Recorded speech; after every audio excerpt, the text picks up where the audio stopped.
Hello, my friends. Welcome to a new live stream. Tassif here, and I am going to be discussing some important things. I'll start with something that's literally shocking, okay?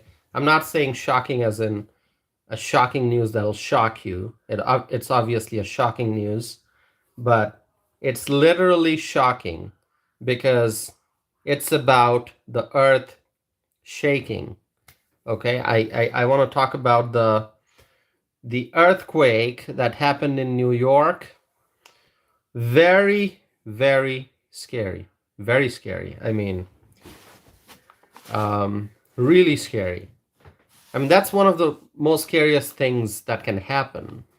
You know, here I am sitting in a room, and suddenly everything starts shaking. Okay, the frames behind me start shaking. What's gonna happen? It's scary.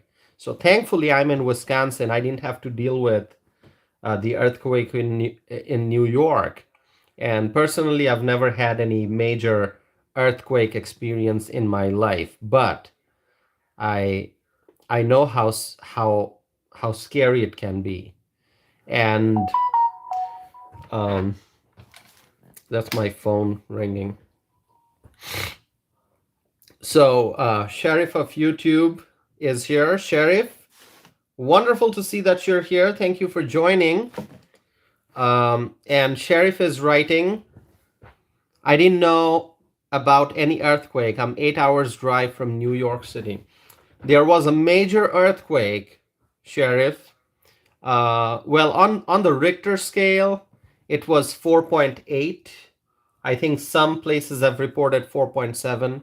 So it was something around 4.7, 4.8 on the Richter scale. That's the magnitude of the earthquake. But it was scary. It was major because no one no one expects earthquake around New York City, and this happened in the tri-state area. So this affected people in New Jersey and New York, and um, according to the U.S. Geological Survey, that agency recorded a preliminary magnitude 4.8 earthquake about 3 miles northeast of Lebanon, New Jersey, at around 10:23 a.m. Eastern Time.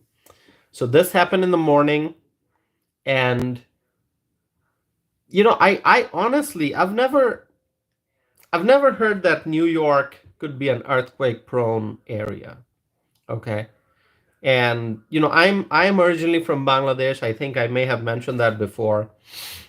I was born and raised in Bangladesh, and I know that part of the world, Bangladesh, that is a severely earthquake prone area. I mean, there's major earthquake risk in that part of the world, okay?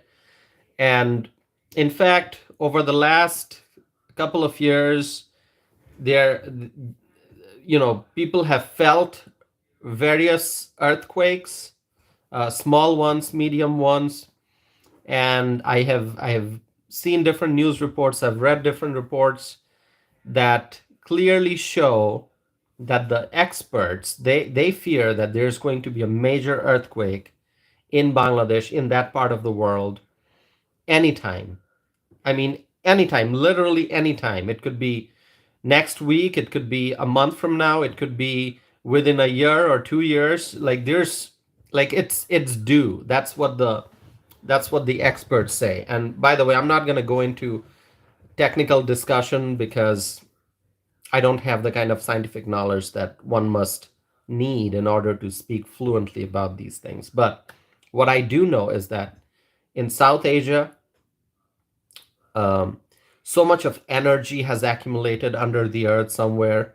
You know, if you talk about the tectonic plates, whatever, there's a lot of energy, and there may be some kind of a movement of the plates. I don't know how exactly they move, but experts have said that there's high risk of earthquake. It was something like, I think it's something like a 1,000-year earthquake. You know.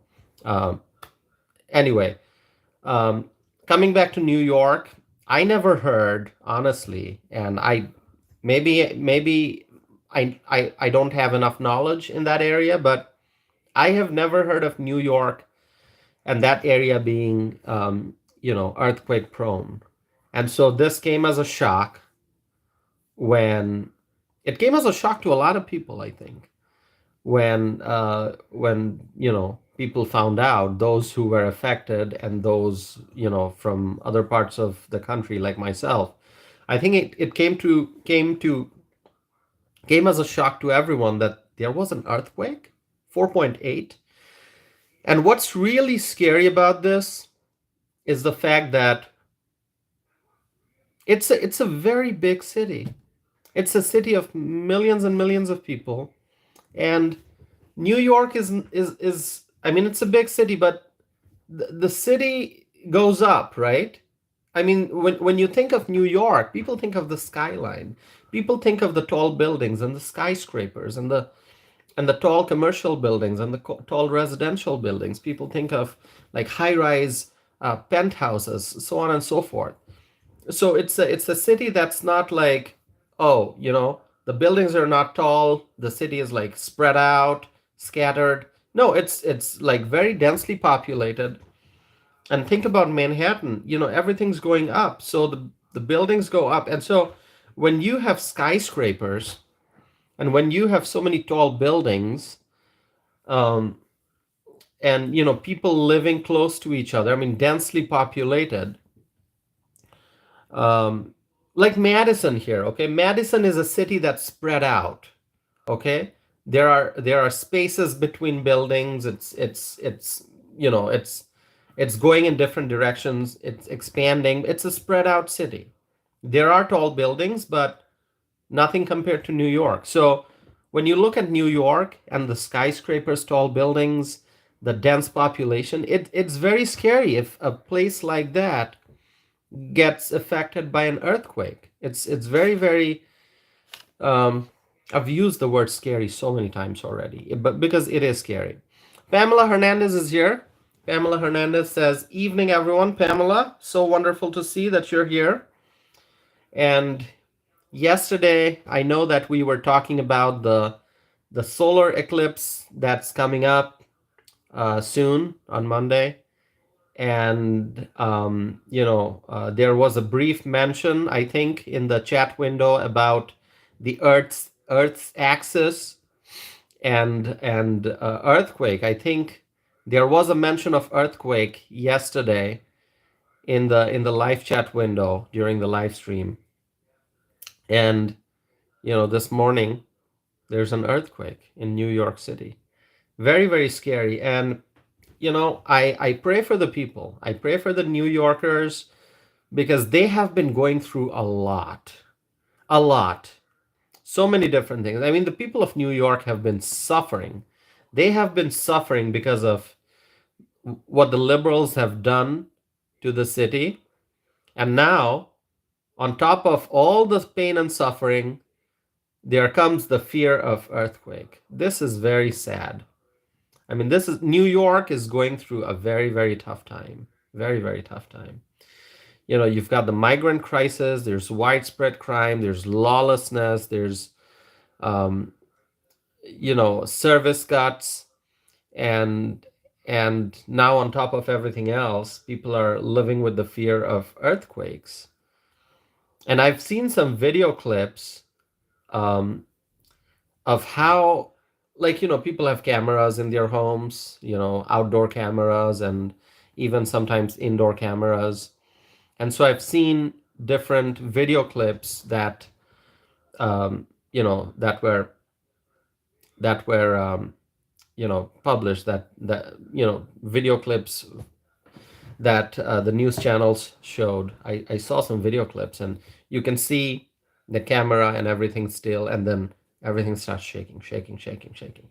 It's just, it's scary. It is scary.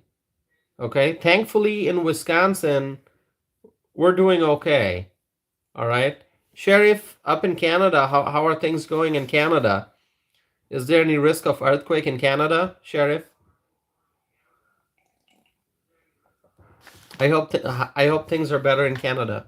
Pamela writes, buildings are so close. Exactly, Pamela. Buildings are so close, and in fact, I saw a news report. I forget where it's from. I think it's from New Jersey. Was it in Newark? Newark, New Jersey, I think. Yeah, I think it was Newark, New Jersey. Anyway, two houses, because of the earthquake, because of what happened, two houses are now leaning on each other. I mean, really, you can look it up. You'll find it on the internet. Two houses, okay, close to each other, now leaning on each other. The roof line, you can see the roof line, the touching. Unbelievable, right? I mean, just imagine what those homeowners are going through. Seeing two houses leaning on each other. I mean, it's not safe to go inside that house. How are they going to fix it? Can they fix it? How expensive is it going to be to fix it? Is insurance going to cover that? I don't know. What I do know is that people are going through a lot in New York, New Jersey, that part of the state, that part of the country. People have been suffering so much. I pray for them. Um, Sheriff writes, "I'm not scared. Canadian Shield." Well, Sheriff, I'm glad you're brave. I'm not scared either. But honestly, I would be scared if I lived in New York. Okay, if I lived in a tall building, I would be scared. Or if I whether I lived whether if I lived on the upper floors of a tall building or the lower floors of a tall building, wherever. If I lived inside a tall building in New York, I'd be scared because you don't want to be in a densely populated area with tall buildings if there's a risk of earthquake. Uh, Sheriff writes they have homeowners insurance. Yeah, insurance. I hope they have insurance. Sheriff writes they get a free house. Are they going to get a free house? Well, Sheriff, let me tell you what's been going on in the United States. Insurance premiums are going up a lot, okay? Like even for individuals who had no claims on their policies. Let's say you didn't file any claims for years and still people saw their premiums go up. And I saw this for renters insurance. I saw this for auto insurance, no claims, but prices went up. Now, a few days ago, I think I mentioned this during a live stream. I can't remember, but I think I did. Anyway, I was talking to an insurance agent. I was talking to an insurance agent. I was just calling to find out if there are better deals out there, whether I can lower my insurance premiums by switching to a different policy. And I was asking the insurance agent, who seemed to me to be a very experienced agent. Okay, I think she has. I think she's been in business for a while. Anyway, I was asking her. I said, "What's going on exactly? I mean, why are premiums going up, even for people who didn't file any claims?" And so she said that, um, cost of doing business is going up, right?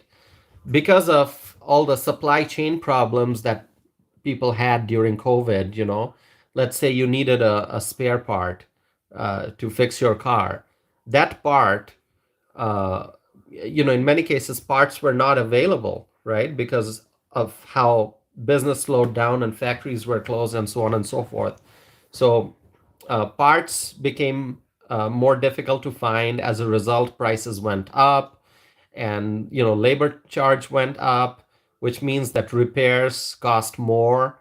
And then also for the last few years, we've seen, especially in places like Florida, a lot of hurricane damage in California, a lot of flood, and we've also seen wildfires in California in the past. And you add all that up, you add the natural disasters and the volume of claims, and then you take into account the cost of doing repairs because of parts becoming more expensive, and then labor cost going up. And so as a result of all of that, insurance premiums went up even for people who didn't file a claim for years. And so this is what she explained to me, and she explained a few other things. So, like, all right, I kind of understand. And so now, Sheriff, you're saying that they have homeowners insurance. Now, I hope homeowners insurance will cover that and everything will be taken care of properly. And I don't think that we've seen any reports of like widespread major damage after the earthquake. But then again, you don't know. You don't know. I think people will have to pay attention to find out if their buildings have developed cracks because of the earthquake, if the gas pipes are doing okay. Because I think somebody mentioned that there's always a risk that there may be a gas leak if the structure is shaking, and so are the pipes. And then if something gets disconnected, dislodged, or whatever, or if there's a crack, there may be gas leaks. So that's a huge risk.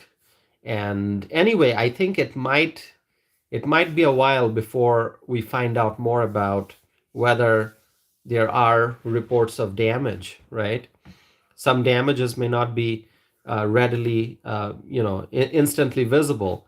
And then again, there's always that risk of aftershocks. And that's what I keep hearing, like aftershocks, aftershocks. If there's been an earthquake, there may be aftershocks.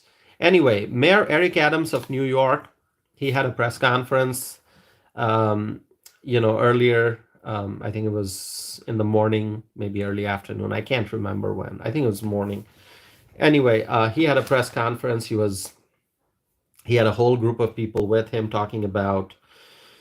uh, talking about the earthquake, and just giving a status update, and also talking about what people should do if there are aftershocks. Anyway, I'm going to pause and look at the chat window here.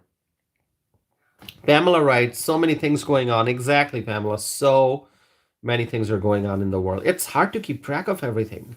I pay attention to the news, and I'm like, I mean, just how many news updates are there? How many news updates are there? Anyway, I always, pick 3 or 4 topics to talk about in a live stream, but really there's a lot going on in the world, and specifically in our country. And Pamela writes, is New York preparing for the earthquake? Pamela, I don't know. I don't know. How would you prepare? That's the other thing. How can a person prepare for the earthquake? You can't really prepare because you don't know when it's going to happen. Like if there's a hurricane, let's say, I mean, this is what happens in Florida, right? A storm develops, and then it turns into a whatever, category 2, category 3 hurricane, and it's heading towards Florida. And so people have advance notice, right? I mean, even like days before the hurricane is scheduled to make landfall, people know that there's a hurricane coming. There's a hurricane over the ocean, and it's making its way towards the United States. It's heading towards California, and people can prepare. They can, either use sandbags and, surround their property. They can put up boards and secure the windows. They can decide to evacuate, go someplace safer, go to some other state, go up north. And so, people have time to prepare. That's still not enough time, but still, I mean, it's not like everything's okay this moment, and the very next moment there's something going on. So in terms of hurricanes, people can prepare because they can listen to the forecast. They can track if it's a category 3 hurricane, if it's slowing down into a category 2, if it's gaining strength. People can pay attention to all that. Tornadoes are different because tornadoes, just like earthquakes, tornadoes are, very scary. Actually, tornadoes are very scary because they happen very rapidly. And earthquakes, there's no way to predict an earthquake. There's no way you're going to know if an earthquake's coming. And how do you prepare, right? I mean, maybe you can gather your important things, supplies, medication, emergency kits, first aid kits. Maybe you can have an emergency backpack with some food, with some water. If you need to evacuate, if you need to go someplace, you just pick that up and leave. I mean, some people can do that, but there's still no way to prepare. I mean, what if you're sleeping and in the middle of the night there's an earthquake? By the time you get up and take action or get out, it takes time. So really, there's no way to prepare for an earthquake. We just, I don't know. I don't know how you would prepare for an earthquake. Anyway, let me just move forward. Sheriff writes, when municipal evaluations go up, house prices, so does insurance and taxes. It's all part of inflation. Inflation Inflation is destroying our country in every possible way. In every possible way. Inflation is completely destroying our economy, our country. And if our economy gets destroyed, it's going to affect other countries, other economies. I mean, for example, Canada, where Sheriff of YouTube is from. I mean, we do tremendous volumes of trade with Canada. So if Canadian economy is not doing well, we're going to be affected. If our economy is not doing well, Canada will be affected, and so will other parts of the world. And so inflation is just destroying our economy. And I don't call it inflation. I call it Bidenflation, because it's Joe Biden's inflation. He created this. Okay, all right. So it's Bidenflation that's destroying our economy. Pamela writes, here the big news is all 99-cent stores closing in California. I heard that, Pamela. I heard that.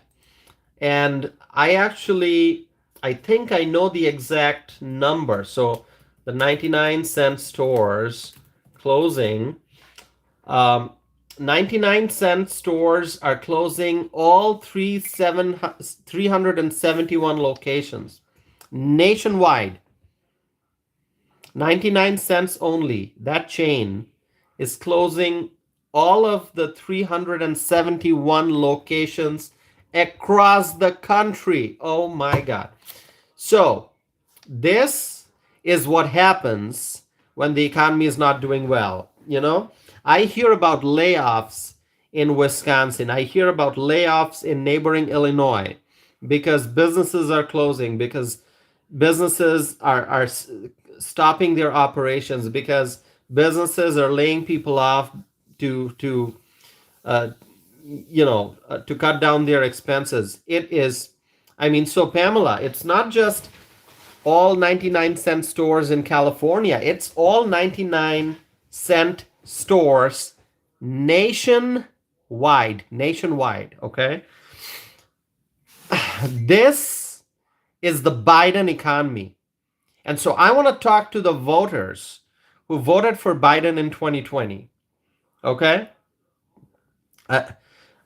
Terry Braid is here. Terry Braid, thank you for being here.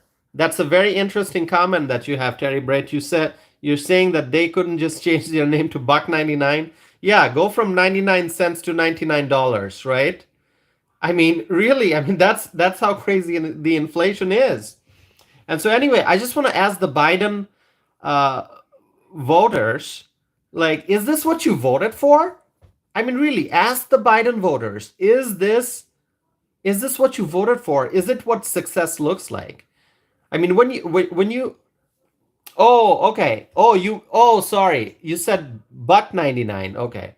I thought 99 bucks, $99. Anyway. So yeah, they could. If prices have doubled, instead of 99 cents, they could just say $1.99, $1.99. Yeah, I don't know. I don't know. So what I was saying, I just want to ask the Biden voters, hey guys, you voted for Joe Biden. I get it. You can vote whoever you want. But when you voted for Biden, is this the kind of economy that you envisioned? Is this what you wanted?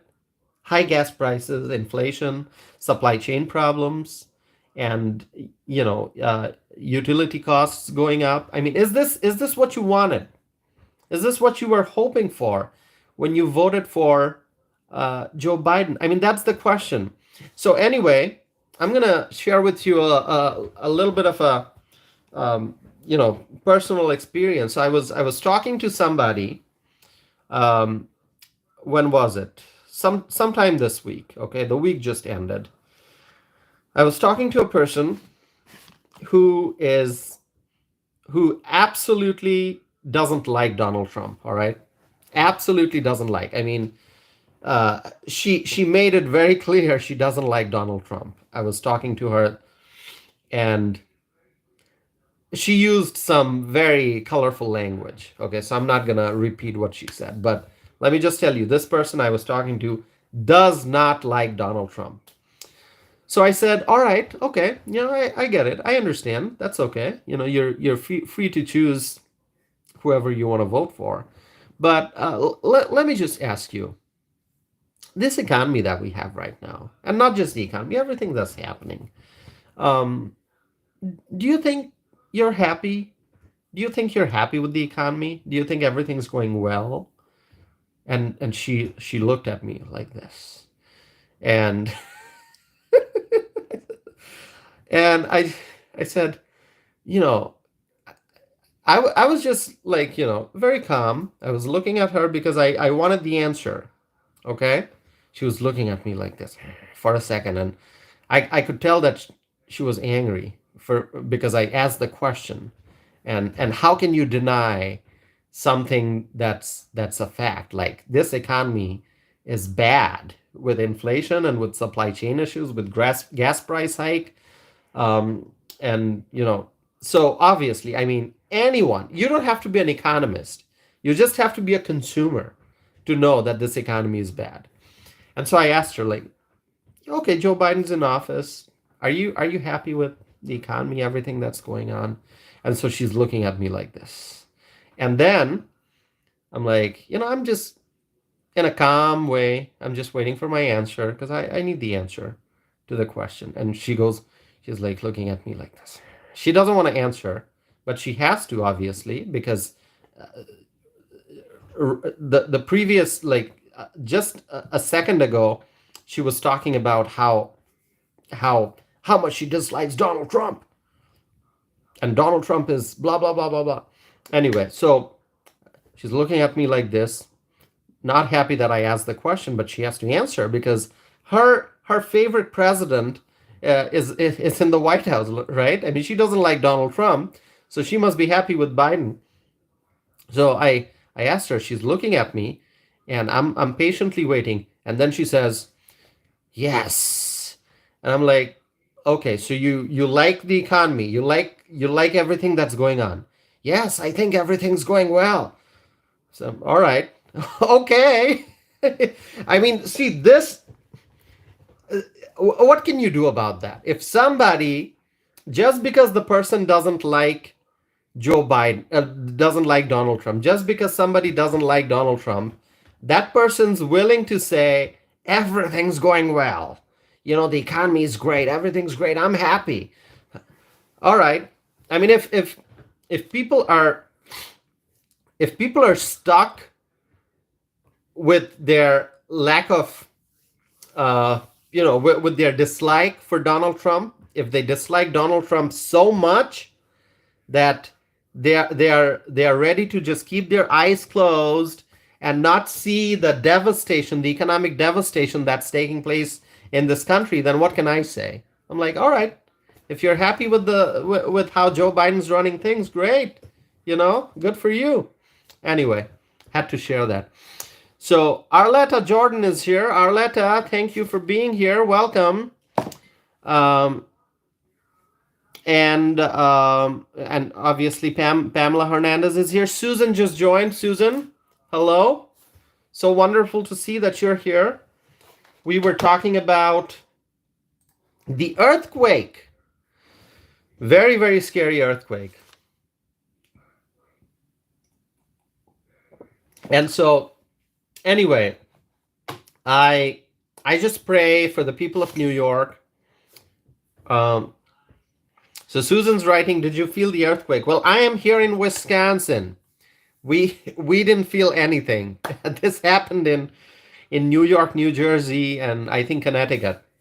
So I didn't feel anything. The only thing I felt today, and something that made me happy, was the warmth of the sunshine, and I felt great seeing the sun and the beautiful clouds and the blue sky. Everything was great, but I obviously felt the economic pressure because I went and bought gas for my car, and it was the price per gallon was more than $3.40. So I felt a lot of pain when I was pumping gas. Okay, when I was paying for it, when I went inside the store to the cash register, and I wanted to prepay, and I had crisp dollars in my hand, and I was handing it over to the cashier, and I knew that I was purchasing gas at more than $3.4 per gallon. I felt a lot of pain, so that's what I felt. In some cases it was worse than the earthquake, because it's the kind of earthquake that we consumers are feeling every single day. Susan writes, almost $6 a gallon in California. I don't know what to say about California, Susan. California, as long as Gavin Newsom's in power, as long as the Democrats control the legislature, the state legislature in California, things are not going to get better. Sorry to say that, but that's really the reality. Uh, it's sad what's happening. Anyway, my friends, let me share with you something that's very important, that's happening in Chicago, the windy city of Chicago, a city that I'm trying to avoid for a while now. It's been a while since I've when did I go to Chicago last? I can't remember. But anyway, I'm kind of, I want to go to Chicago again, and I'm trying to avoid it. Okay, because now they have TB, tuberculosis, and measles in Chicago.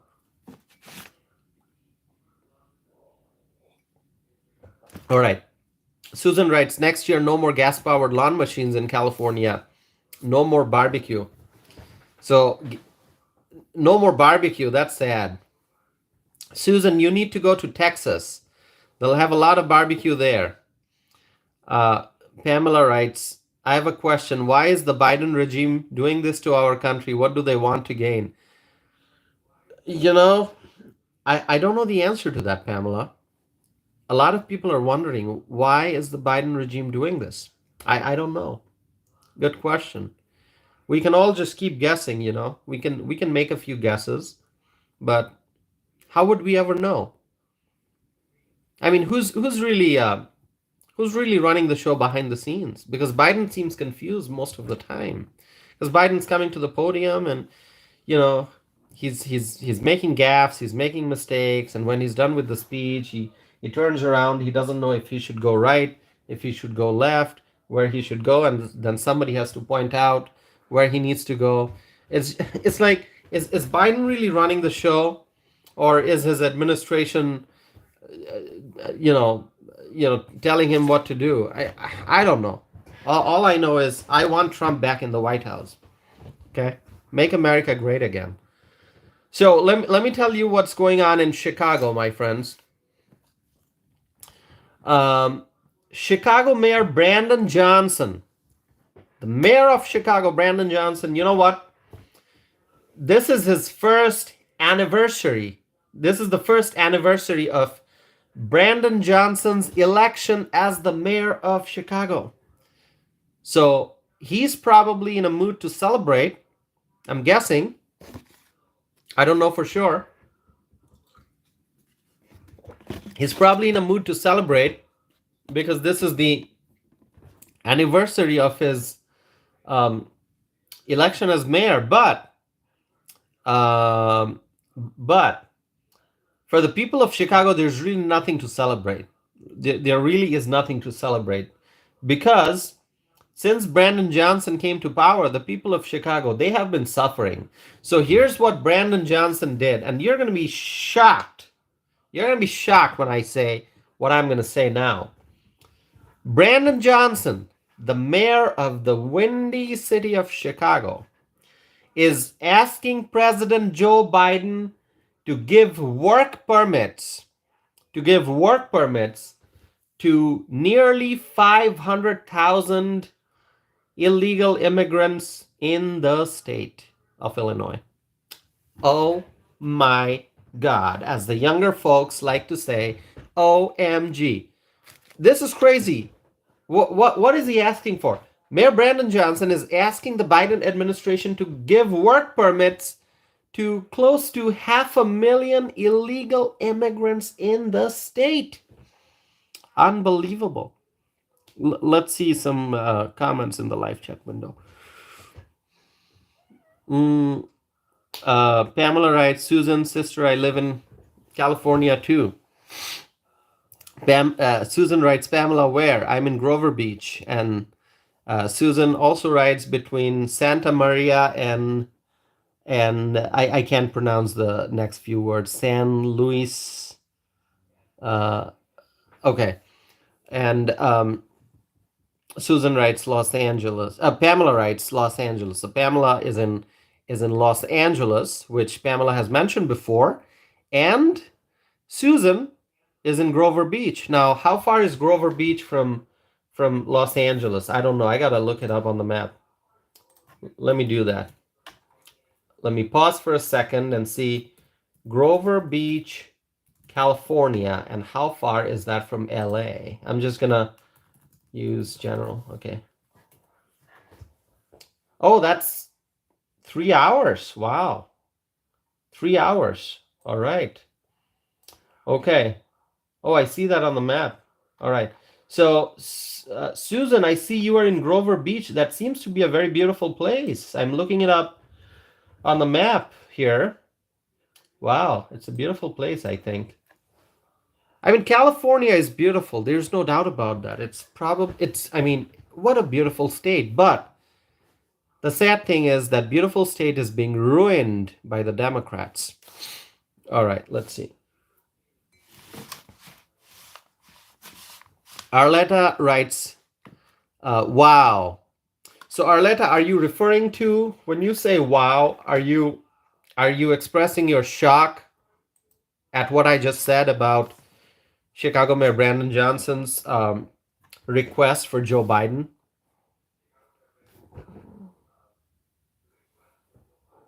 Anyway, let me I'm going to wait for your response, but I'll move forward here.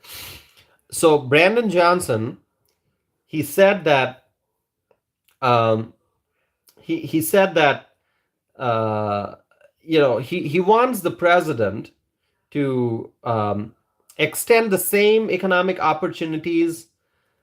So here I'm going to read what Brandon Johnson said during a roundtable. He said, "We need the president to extend the same economic opportunities long term for our undocumented brothers and sisters, so they can build a better life here in the city of Chicago or wherever else they decide to live." Okay, so he's advocating for the illegal immigrants. Okay, and he's saying the undocumented brothers and sisters. So he's forming a family relationship, okay, with the undocumented community. He's calling them undocumented brothers and sisters. All right, he wants to have a bigger family.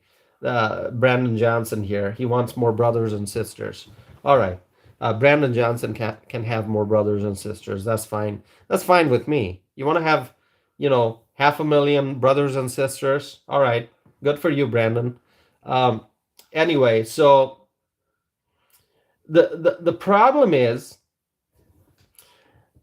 the liberal politicians, they're advocating for the illegal immigrants. I mean, he's not talking about how can we help the American citizens. He's not talking about making sure that the senior citizens are not suffering alone. He's not talking about giving help to the senior citizens. He's not talking about helping out the American children living in poverty. And he definitely, Brandon Johnson, mayor of Chicago, he is not talking about helping the homeless veterans, helping our veterans in need. And so Brandon Johnson is just, he's worried about his, undocumented 500,000 or so brothers and sisters. Okay, the illegal immigrant. Terry is here. Wonderful, Terry. Thank you for joining. So good to see that you're here. You were missed yesterday during the live stream. So Terry is here. Welcome, Terry. Uh, so this is what's wrong with the liberal politicians. And I just want to ask the people of Chicago. I just want to ask the people of Chicago. I mean, do you see what your mayor is up to? Do you see what he's doing? I mean, you've voted for your elected officials. You voted for candidates. You helped them get elected, and they're supposed to serve you. They're supposed to work for you. They're supposed to do what's in the best interest of the people of Chicago. But look at what Brandon Johnson is doing. He wants uh you know he wants more resources and economic opportunities for his undocumented brothers and sisters. And this guy, he's got close to 500,000 brothers and sisters, because he's considering all the undocumented, which means the illegal. He's considering all the illegal immigrants to be his brothers and sisters. That's the language that he used. I mean, that's fine. If you want to have more brothers and sisters, that's fine with me. But hey, if you want to pay to help your brothers and sisters, you do that, Brandon Johnson. The American taxpayers are saying no. We're not gonna give our tax dollars to help your brothers and sisters. Okay, you do that yourself if you want. And when Brandon Johnson reaches out to the president and says, we need the president to extend the same economic opportunity, what you're basically asking for, Mayor Brandon Johnson, is you want American taxpayer dollars. You want the federal government to hand more money over to the city of Chicago so that you can spend those dollars on the illegal immigrants. That's not going to happen, all right? The American people reject your request. We don't want to give you a single dime that you'll then turn around and spend on the illegal immigrants. You want to call them brothers and sisters?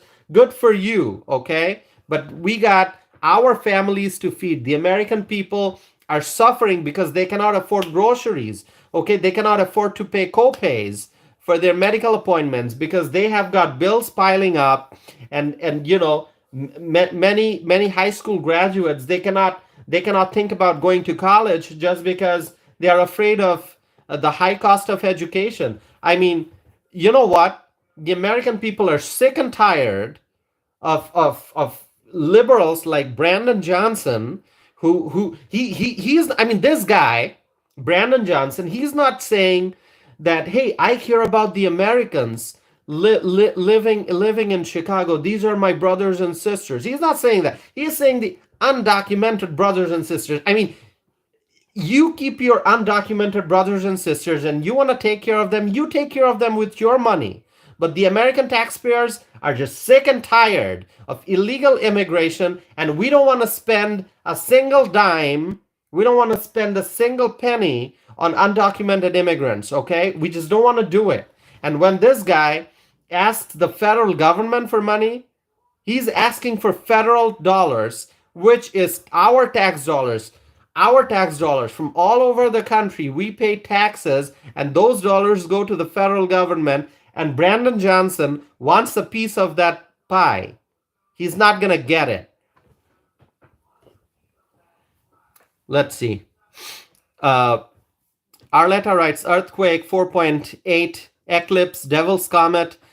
Arletta, I know we were talking about it yesterday. I remember the conversation we were having yesterday. Arletta, you were here. Pamela Hernandez was here, and both of you are here as well. And there were others who took part in the conversation, and we were talking about this yesterday during the live stream. That this eclipse is coming, and earthquake. I mean, it's just wow. I don't know what to say, but an earthquake and then an eclipse and then the devil's comet. Oh my God. What's going to happen over the next few days? What does the future have for us? I don't know. Let's see. Jim is here. Jim, hello, Jim. Uh, so, Jim, is this your first time? Is this your first time during a live stream, or have you been here before? You know, whenever I think that somebody has tuned in for the first time, or somebody new is participating in the live chat window, I always like to ask, or maybe you've been here before and maybe I forgot or I don't know.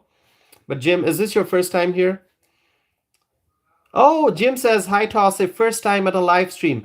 Jim, thank you for being here. I hope, this is your first time, but I hope that, you'll keep coming back and joining the live stream. I try to do this live stream every single day. Obviously, I can't do it 7 days a week. I need to take a day or two break.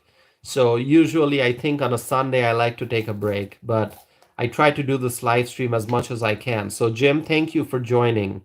Um, so Jim, where are you from? What state? What American state? If you are in America, um, let me know if you want to. Jim says we met once. I like watching you speak. I need to catch you live sometime. Oh, so we've met in person. So Jim, um, where did we meet? Will you just remind me? I've done so many speaking engagements. So if you just remind me where we met, that'd be great.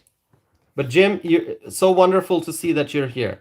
So Jim is from Wisconsin. Okay, so Jim, you've seen me speak live. Wonderful. What event was it?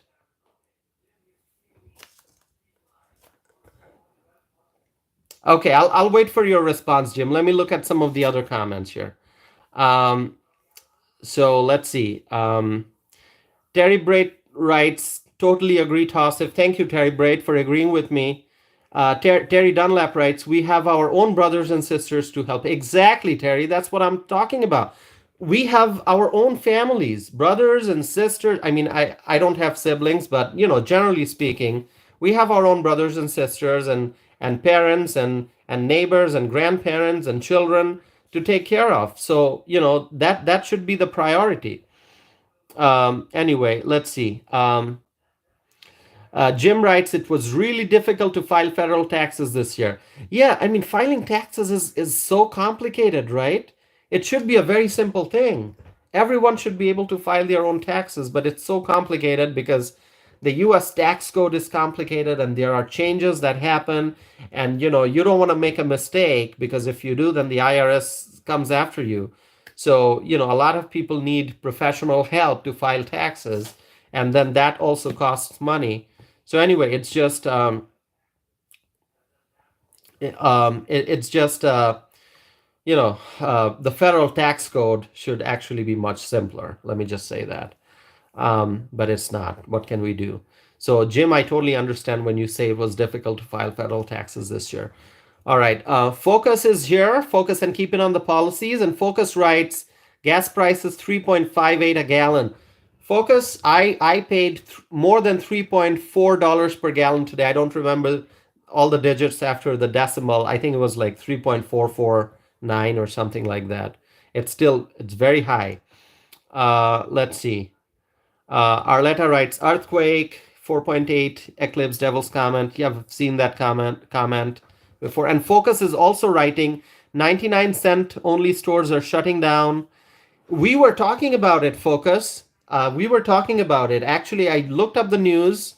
Who mentioned it? Was it Susan or Pamela or Arletta? Somebody mentioned that on this live stream, and I looked up the news, and 371 stores are closing. The 99-cent stores, 371 locations are closing nationwide. Okay, so Jim writes, I didn't hear you speak. I watched replays online. We met at Tyrol Basin. You came for a Mount Horeb area chamber. Oh, Jim, wonderful. So, okay, so we've met at Tyrol Basin. Yes, I did attend chamber events at Tyrol Basin. So wonderful that you're here, Jim. And let's see. Uh, so Jim, if you I think if I get to know your last name, I'll be able to figure out exactly when we met. I mean, I know we met at Tyrol Basin, but if you give me your last name anyway, you don't have to give me your last name on this chat if you don't want to.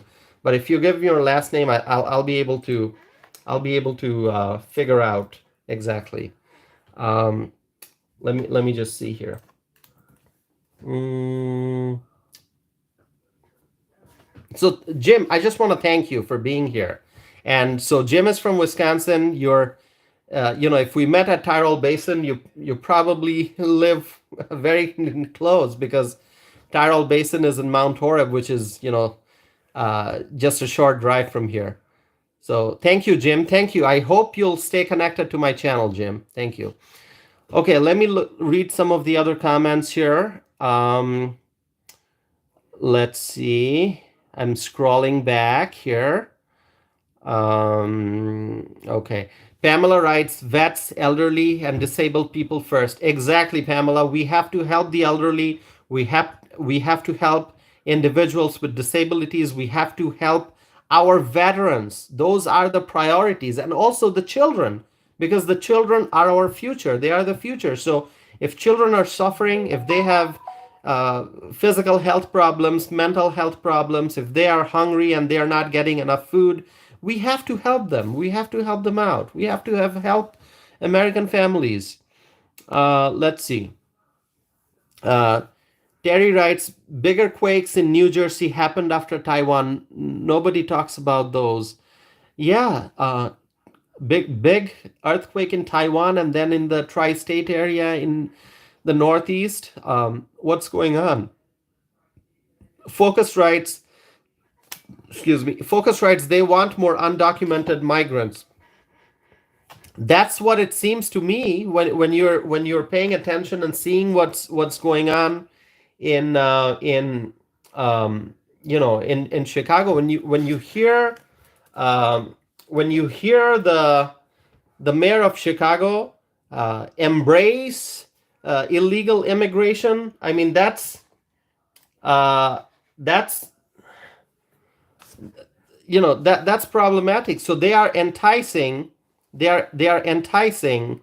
uh, the illegal immigrants. The illegal immigrants are coming because you know liberal politicians in places like New York City and Chicago, they're just giving resources away, free housing, free food, free medical services, and that's why the illegal immigrants keep coming.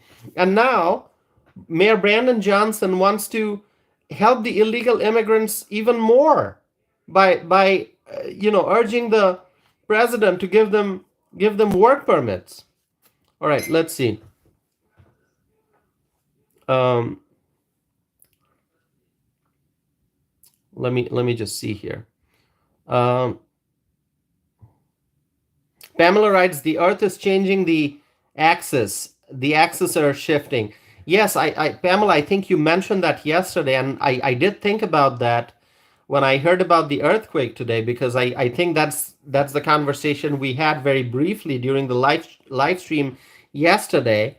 And so like I said before, I don't exactly know the exact scientific details of how the axis shifts or doesn't shift or whatever, and how earthquakes are going to happen or not. I just don't have the scientific knowledge, but I know we talked about it, and I'm interested to learn more. So when I have some time, I'm going to be doing some more reading to find out more. Okay, let's see. All right.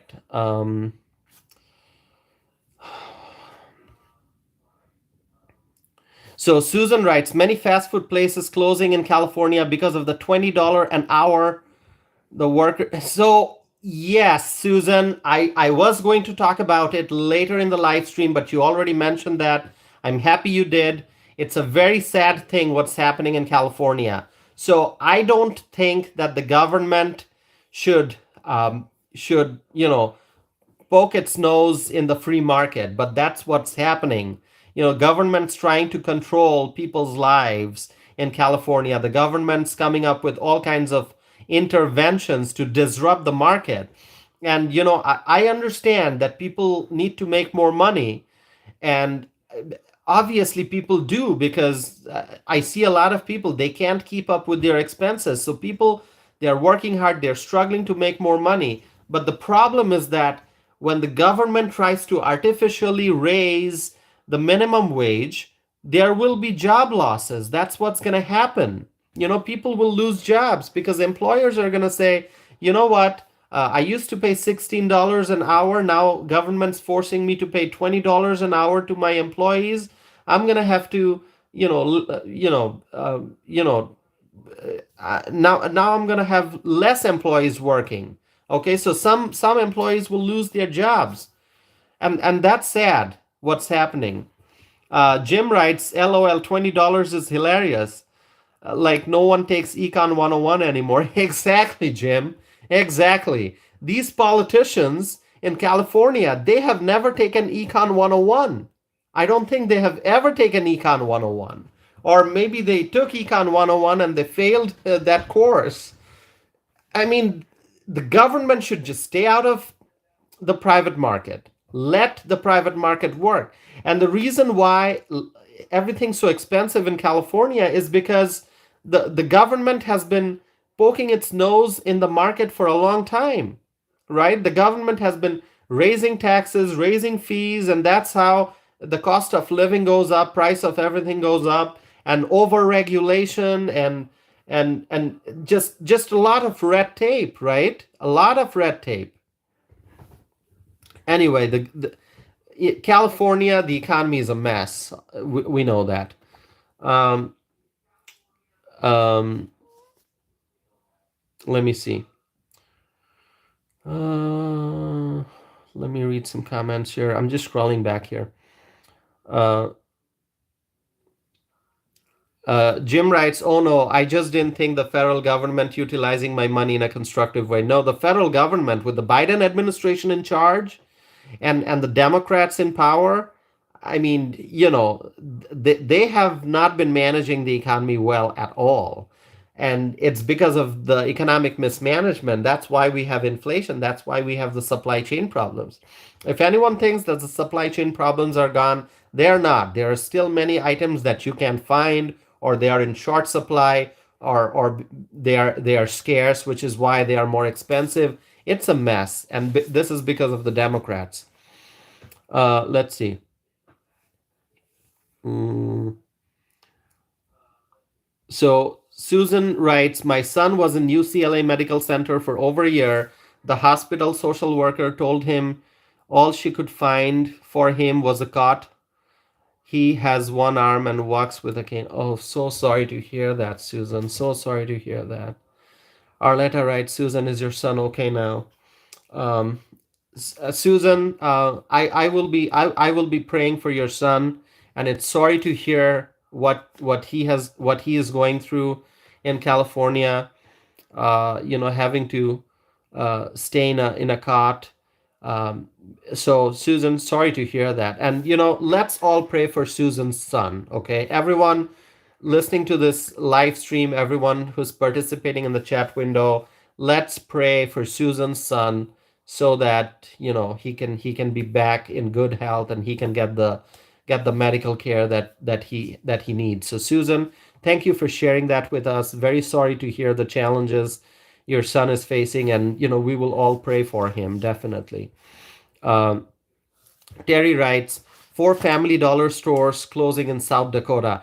Terry, more and more and more businesses are closing. If you just keep track of all the businesses that are closing, and it's not just the big businesses that are laying people off, that are closing locations, but a lot of small businesses, a lot of businesses with, maybe two or three or four or less than 10 employees. A lot of those businesses are struggling. And in a place like California, with a mandate of $20 minimum wage, small businesses in California are going to suffer even more. Going to suffer even more. Um, Let's see. Uh, okay, let me just see this live chat window here. Susan writes, his name is Eli. Thank you for sharing your son's name, Susan. So we will all pray for Eli. We will pray for Eli for his good health, and so that he gets the medical care that he needs. So Susan, thank you so much. We're gonna pray for Eli. Pamela is praying for Eli. Thank you, Pamela. We're all gonna pray for Eli. I will pray for Eli. Um, Arletta writes, I've heard some want Gavin Newsom to run for president. Gavin Newsom's going to run for president with no record of success. I mean, he's a failed governor. He's a failed governor. Okay, and he's going to run for president. I mean, I mean, are these the candidates that the Democrats can come up with? They've got Joe Biden, and Joe Biden chose the worst possible vice president that a presidential candidate could find. Kamala Harris, the absolute worst vice president we've had in our country, Kamala Harris, and so you've got Biden, you've got Kamala Harris, and Gavin Newsom. If somebody wants Gavin Newsom to run for president, I mean, what's going to happen? This economy is going to go into a ditch if Gavin Newsom becomes president. Um, let's see. So Susan, you can see Pamela is praying for Eli, and Arletta is praying for Eli. We're all gonna pray for Eli, Susan. Thank you for sharing that, and it's very sorry to hear what your son's going through. We're gonna pray for him. Um, Jim writes 15 was Jim, $15 minimum wage was a lot. Okay, and now $20. It's so in Wisconsin. Let me tell you, in Wisconsin, the private market is working, and there are many places that will offer well over $15 per hour. Okay, $16, $18, $20, $22. Because people want workers, and so there are lots of empty for a while, and I think those opportunities may be shrinking now, because a lot of businesses are laying people off or not hiring. But for a while we saw that businesses were offering high wages and they were still not getting the workers. But let me tell you what inflation has done. Somebody can make $25 an hour and still struggle in this economy, okay, even in a state like Wisconsin, because no matter how much money you're making, no matter how your hourly wage is, inflation has pushed the prices of groceries even more. Okay, so you can get a salary increase, you can get a wage increase, but you may still be struggling because inflation has raised the prices even further. Let's see. Uh, Terry Brait writes, Gavin will make America Mexico again. Am I right? I, I don't know what Gavin's gonna do. I hope Gavin is never elected president. I hope Gavin is never elected president. But you can tell that Gavin's trying to raise his profile. He went on a tour. Not to when was it? Last year was it, or sometime in the last couple of years? He went to Florida, and then he had that debate with Ron DeSantis. Remember that debate with Ron DeSantis? I mean, Ron DeSantis is a great governor, but Gavin Newsom, no way. My friends, there are a few other things that I'm going to talk about that's very important. And so let me just say, The Rock. Does everyone know The Rock? Dwayne The Rock Johnson, the wrestler and the actor and the celebrity and the superstar, Dwayne The Rock Johnson.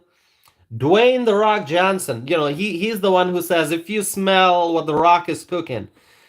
So here's what's going on with Dwayne The Rock Johnson. So Dwayne The Rock Johnson, he endorsed Joe Biden for president, In 2020, all right, that was a bad decision, Rock. Hey, Rock, why did you do that? The Rock, Rock, I thought you're pretty smart. Why did you endorse Joe Biden for president in 2020? And look what he did, Rock. Look what he did. Anyway, Dwayne the Rock Johnson is now saying he's not going to do it again this year. Meaning, Dwayne the Rock Johnson, remember Dwayne the Rock Johnson? He's got the people's elbow. Remember that? And he's got the rock bottom where he holds his opponent when during a wrestling match. He's gonna, he kind of tackles his opponent and then slams the person on the ring, the rock bottom, and then he takes off his whatever that's called, that band that he has. He takes it off, he throws it into the crowd, and then he goes like this. He bounces off against the ropes on one end, then he bounces off against the rope on the other end, and then he comes and then he just slams his elbow.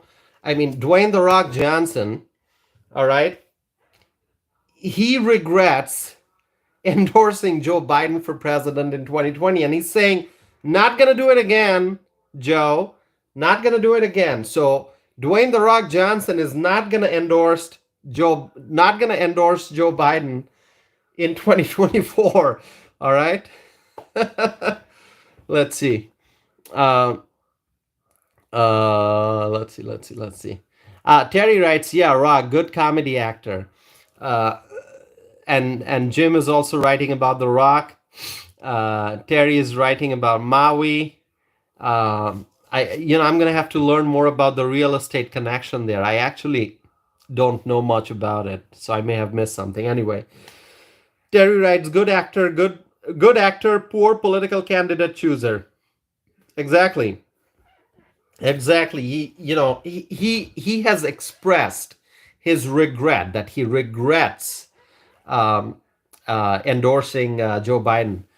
Susan writes, The Rock is from Hawaii, the most Democrat state by population of any state. Yeah, Rock is from Hawaii, I think. Yeah, yep, Susan. Thank you for mentioning that. Jim writes, why do we care about people who pretend for a living endorse? Actor equals to plays fake for money. So here's what's going on.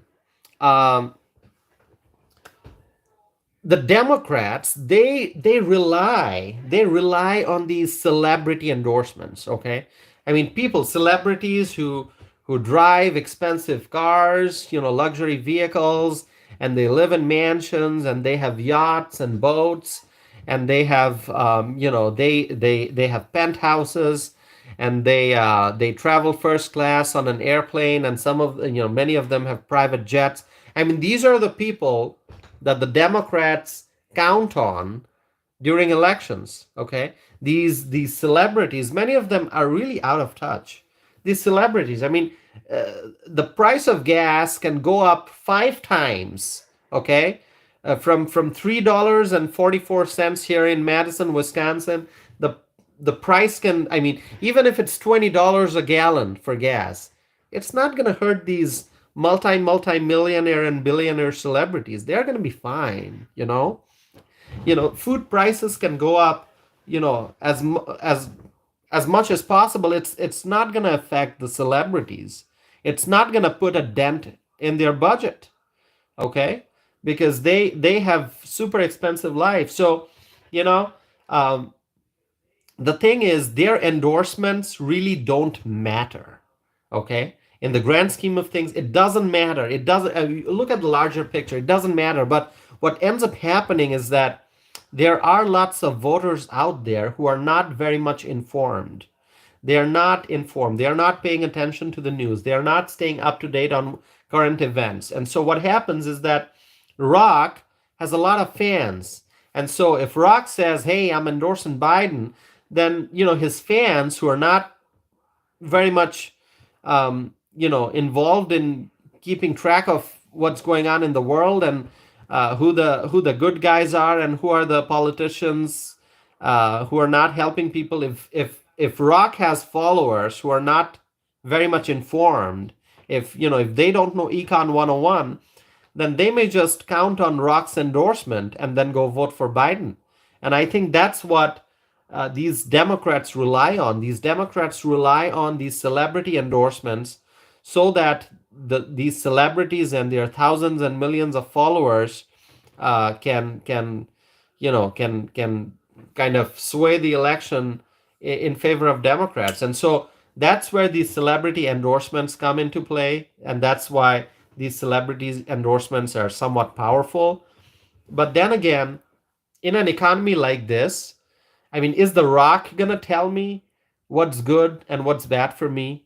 Is some Hollywood producer, is some Hollywood, movie maker gonna tell me, who I should vote for? I mean, if I'm an informed individual, I know that the Biden administration's policies are causing inflation.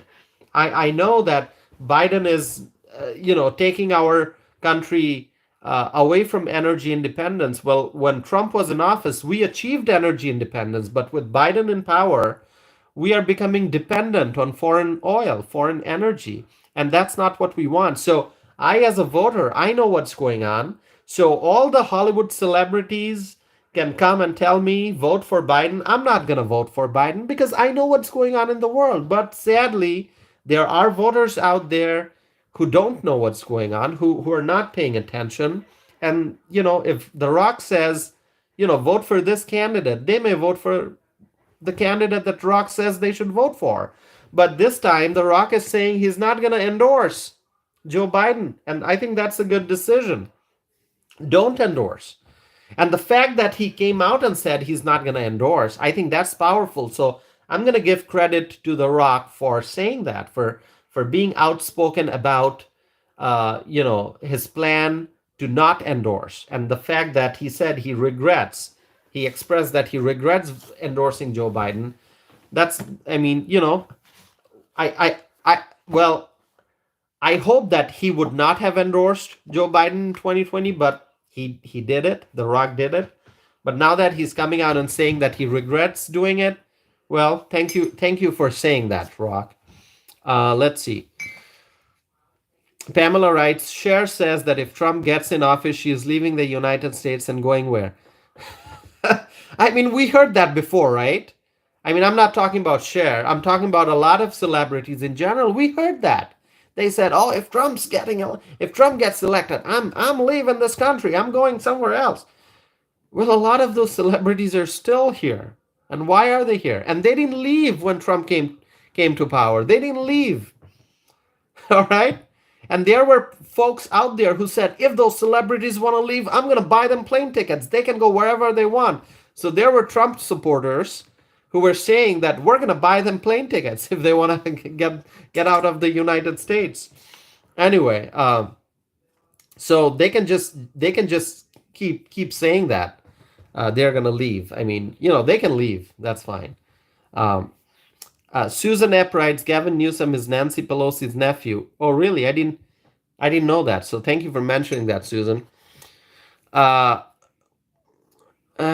So yeah, Terry is writing that the Hollywood people threatened to leave in 2016 and they are still here. That's what I was just talking about. Thank you, Terry. I think, that's really the point. These Hollywood folks, they said they were going to leave and they did not. So they're breaking their own promises, okay? They broke their own promises. And now they are saying, again, they're going to leave. Jim writes, LOL, toss if hit it on the head, the uninformed voter. Yeah, there are uninformed voters. It's really sad. I mean, see, there are people out there, you go and ask them, like, who's the governor of your state? And they won't be able to answer.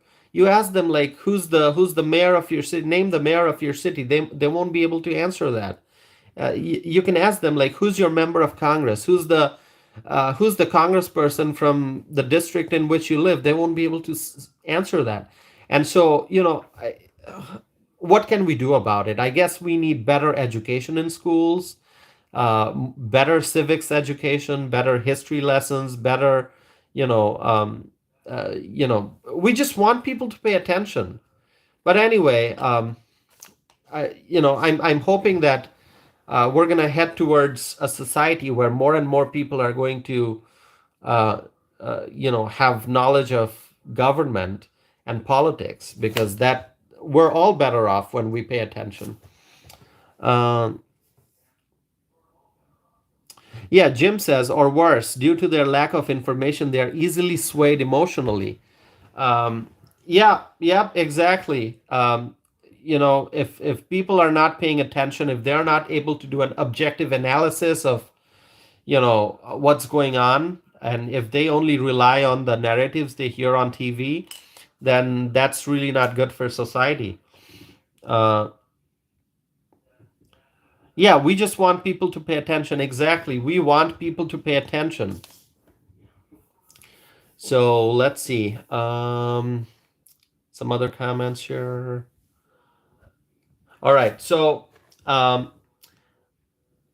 what Dwayne The Rock Johnson said was, he said, and these are his quotes, he said, "Am I happy with the state of America right now? Well, that answers no." That answers no. He said that. He said, Dwayne The Rock Johnson, all right? He said that he's not happy with the state of America. Well, I said that, before the State of the Union speech. Remember, Biden gave the State of the Union address? And I had said, I don't know if I said it on this channel, but I may have said it during my conversation, you know, uh, in everyday life. I said before the State of the Union address, I said that the State of the Union is very poor. Of course, Biden came out and said the State of the Union is strong. That's false. The State of the Union is very bad. The State of the Union is poor because of Biden administration's policies. I mean, since Biden came to power, we've seen more than 10 million illegal immigrants enter the United States. More than 10 million illegal immigrants entered the United States since Biden came to power. How can the state of the economy, or the State of the Union, be strong? The State of the Union is not strong. I mean, look at what's happening in Dane County, where I live. Okay, I live in Dane County, all right? And Jim, if you are in the Mount Horeb area, that means you live in Dane County too. I don't know if Mount Horeb is where you live, but at least you are in Sauk. Okay, so you are in Sauk, which is in the neighboring county. Sauk, by the way, Sauk County has better government than Dane County. The Sauk County Board of Supervisors, they are better than the Dane County Board of Supervisors. Okay, Jim, I don't know if you agree with me, but I think Sauk is a much better place than Dane. I mean, during COVID, you could see in Dane County the mask mandates and all that. In Sauk County, no. People were just very cool. People. So during COVID, here's what happened, okay? For those of you who don't know the map of Wisconsin, let me just tell you, Sauk County is in southern Wisconsin, Dane County is in southern Wisconsin. So during COVID, when there were all these social distancing rules and guidelines, um, uh, and stay-at-home orders, whatever, people were going to the Wisconsin Dells area. People were going to Baraboo. People were escaping Dane County, going to Sauk to breathe. Okay, breathe free, because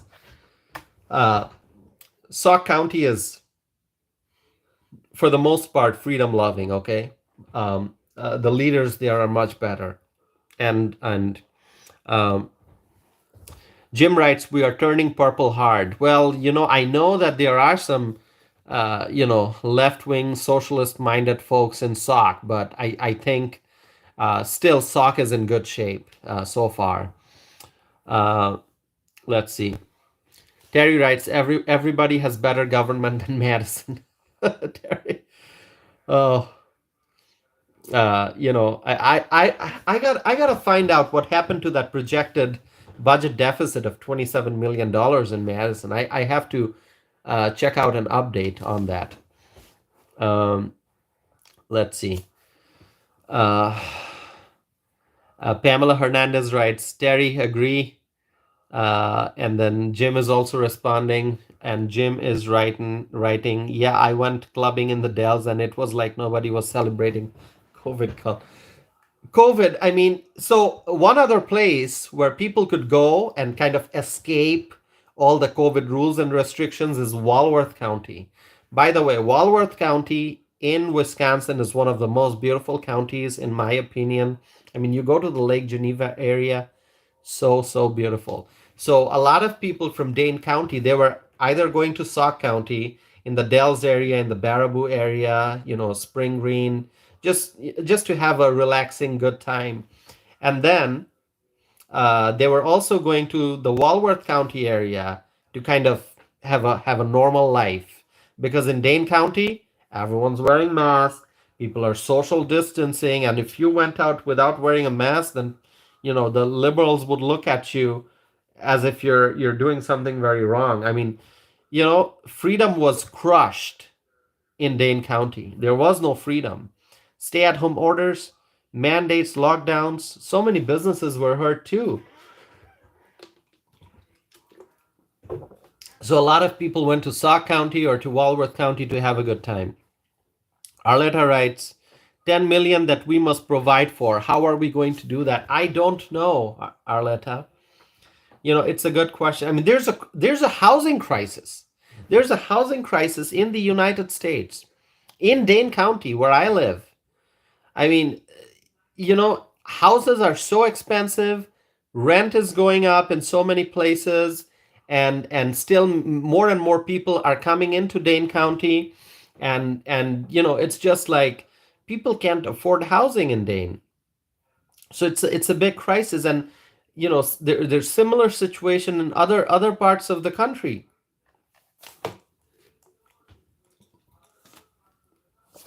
So how are we going to provide for the 10 million people? Why should we provide for the 10 million people? We have to provide for our families.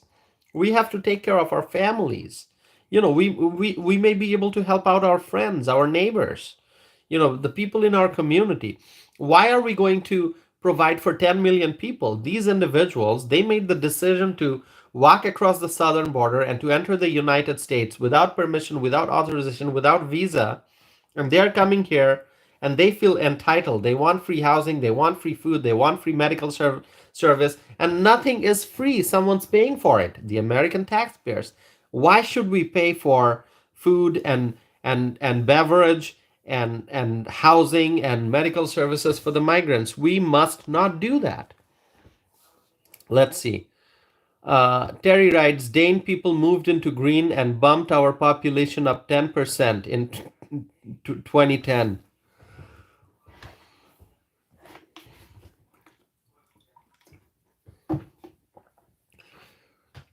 So I don't know about that population shift in 2010. Obviously, Terry knows a lot about the Greene County history than I do. So I can learn from you, Terry, what exactly happened in 2010.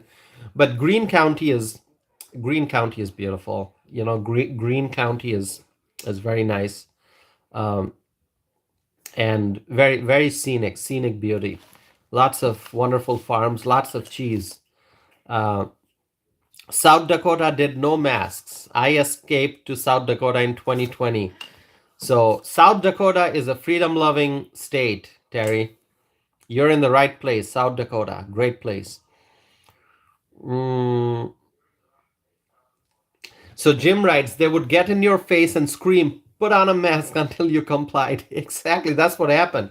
I mean, literally, there were some places where, if you walked in and, inadvertently, mistakenly, you didn't put on a mask, okay? Now, keeping aside the fact that whether you liked wearing or not wearing a mask, keeping that aside, if you walked into certain places without a mask, somebody would come running, sir, put your mask on, you need to wear a mask. I have seen that happen. It is ridiculous. It is ridiculous. And today I was at the grocery store and I saw there were people wearing masks. They're wearing masks, and When they're wearing masks, if you talk to them, you don't understand what they're saying. So what I was saying is, when people wear a mask and you talk to them, they don't understand what you're saying. You know, the voice gets muffled, and so what would happen during COVID is people were trying to social distance, right, 6 feet, and they were wearing masks, and then when they talked to you standing 6 feet apart and wearing masks, if they talked to you, you couldn't hear anything that they said, and so then they would have to come close and then scream. It was just ridiculous. It was just absolutely ridiculous what happened. And so you saw that at different stores, people were wearing masks, and there was that plexiglass at the grocery store checkout counter, right? And the cashier stood behind the plexiglass wearing a mask, and then you stood there, the customer wearing a mask, obviously 6 feet apart, and there's this plexiglass, and when the cashier said something, the customer couldn't hear it. When the customer said something, the cashier couldn't hear it. And so what they would do is, here's the plexiglass, they would move, and they would, get close to each other, and then they have to speak. What's the point? You're bringing your faces close to each other. You're bringing, I mean, see, this social distancing and this masking and this plexiglass, it doesn't work. The plexiglass is there, you're wearing mask, you're 6 feet apart, you can't have a conversation, and so people slide their face away from the plexiglass. So if the plexiglass ends here, people slide their face and they talk like this, and they bring their faces close to each other so that they can hear each other. It was just ridiculous. This happened. I mean, people allowed this to happen. How did society get to the point where we allowed such ridiculous stuff to happen? It was just ridiculous. And people were breathing into the mask, and the mask would get all wet, and it was just horrible, you know. Um, anyway, um, Jim writes, happened to me in public a couple times. Yep, people would just come and say, it happened to me once, at least once, when somebody came running and said, "Sir, you have to put your mask on. Put your mask on." I'm like, what happened? What's the emergency? I'm looking around because that person's also wearing a mask, and so it took me a few seconds to figure out what's going on. I thought maybe some alarms going off, or maybe there's some emergency, or maybe I'm missing something. What's going on? Is there something bad happening? And then I figured, oh, the person's coming at me and saying, "Sir, you got to put your mask on." How ridiculous! I mean, what a joke that was. That whole mask mandate thing. Um, let's see. Pamela writes, now with all the money the government is printing out, the debt could have been paid a long time. No problem is ever solved by printing money. It doesn't work. That's why the inflation is just getting so bad, right? The government's printing money. And in this case, the government doesn't physically print money. It's all like digital. It's all numbers on a screen. They print money. Let's see. All right. Let's see some comments here. Oh, Terry Brait writes, we're gonna have to provide for 15 million. Yeah, so Terry Brait is taking into account the kids who may be born, and then this 10 million is actually an estimate. I mean, there are many gotaways, right? There are many gotaways. So this 9 million, 10 million, it's all an estimate. So the number can actually be, in reality, it may be much higher than 10 million. We just don't know. So yeah, Terry Braid, it's a huge issue. There's a big population that's going to be very, very dependent. Let's see. Door County, Wisconsin is beautiful. That's why I never moved out. What about Door County? Have you been to Door County? Or that happened to you in Door County where they asked you to put the mask on. Mm, Anyway, I'll wait for your answer. But by the way, Door County is just a beautiful place. Door County, amazing. And I've mentioned Door County before. I mean, it's one of the most popular tourist destinations in Wisconsin. If you are coming to Wisconsin, if you're visiting Wisconsin, go visit Door County. Jim writes, Door County is great for wine. Yeah, Door County is just so beautiful. Tourists have a great time there. Uh, Let's see. Pamela writes, ridiculous wearing a mask under that nose. That's what we had to deal with here. So funny.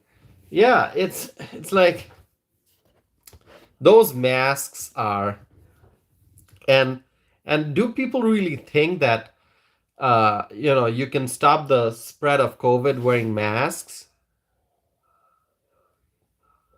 I don't think so. I don't think that works. Anyway, um, Jim writes, great resorts. Yep, Door County has great resorts. Susan writes, I went to a mini mart for a water, not wearing a mask. The clerk called the cops on me. The cop said to put a mask on or leave. I left. Oh my God, Susan, they called the cops on you? They called the cops? That is unbelievable. I know a friend of mine. She's a senior citizen, and she told me that during COVID, she entered a store. I'm not going to mention the name here. She entered a store without wearing a mask because she has trouble wearing a mask and walking. So she has some health issues, and that's why if she's wearing the mask and she's walking, then she really has trouble breathing. Okay, so she didn't wear a mask. She went inside the store, and I think what she said was that one of the store associates called the manager, and there was a team, like two or three people, that came and escorted her, like walked her out of the store. They came and escorted her towards the exit and out the store. Okay, so they didn't let her stay in there without a mask. It's just, that is ridiculous. And I know that some of the store associates, they really didn't want to do it. They really didn't want to impose these rules, but their bosses said, well, you're going to have to do it, right? So I'm guessing that there are some store associates who also did not like the mask mandate, but if they wanted to keep their job, they had to listen to whatever the company owner was saying, right? Whatever the company policy is, whatever the corporation is saying. And so they had to implement those rules in the store. But trust me, a lot of them probably didn't believe in the mask mandate themselves. So it's sad what happened. It's just very, very sad. Um, Terry Bright writes, people are forgetting that there was already 20 to 30 million already here before Biden, but the media has said 10 million for the last 15 years. Yeah, lots and lots of illegals. Lots and lots of illegals.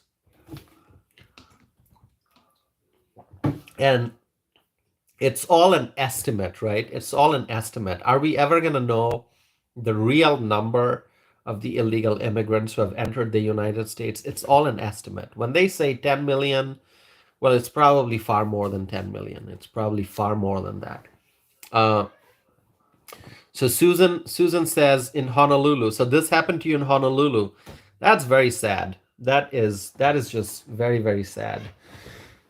So let me go back to this minimum wage thing in California. Minimum wage $20 per hour, and so Gavin Newsom, he signed this legislation. I think it's Assembly Bill 1228, AB 1228, and it was signed into law.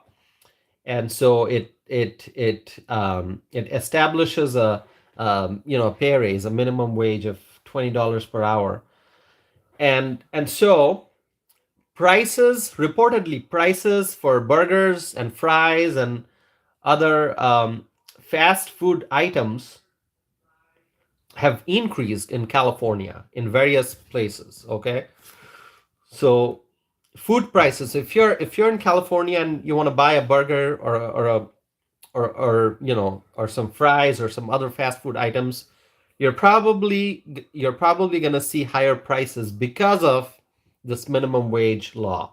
Okay, this is according to a recent report. And so um, a lot of fast food chains, I saw this news report. A lot of fast food chains in the Los Angeles area raised their prices on April 1st because of this legislation, this $20 minimum wage legislation. So I don't know if Pamela, you're still here. Pamela, you're from LA, right? You're from Los Angeles. So in Los Angeles, Pamela, if you're going out and you're buying fast food, chances are that you're gonna run into higher sticker prices. And it's sad. It's all because of Gavin Newsom's this minimum wage law. So I saw a news report here that the median fast food worker in America earned $13.43 an hour in the year 2022, while those in California made an average of $16.60 an hour. Okay, this is according to the Bureau of Labor Statistics. And so now in California, the minimum wage being $20 per hour, excuse me, it's just going to go higher, as Pamela wrote, going higher. Pamela writes, the burger here is $10. See, I mean, I remember, and I've been in the US since 2007. That's when I came to the United States in 2007. And so I remember, going to, different fast food chains, and prices were, pretty reasonable. And prices were reasonable even back in 2019 and even in 2020. Since Joe Biden came to power, everything's just, going higher, the prices. And I don't know what the solution is. I think we need Trump 2024. Pamela Wright, consumers are mad. Consumers are very upset, very, very upset. And it's not just, prices of fast food. Okay, if you just decide, what, I'm not gonna go eat fast food, I'm not gonna eat at a restaurant, I'm gonna cook at home, if I need to go somewhere, I'm gonna pack my lunch.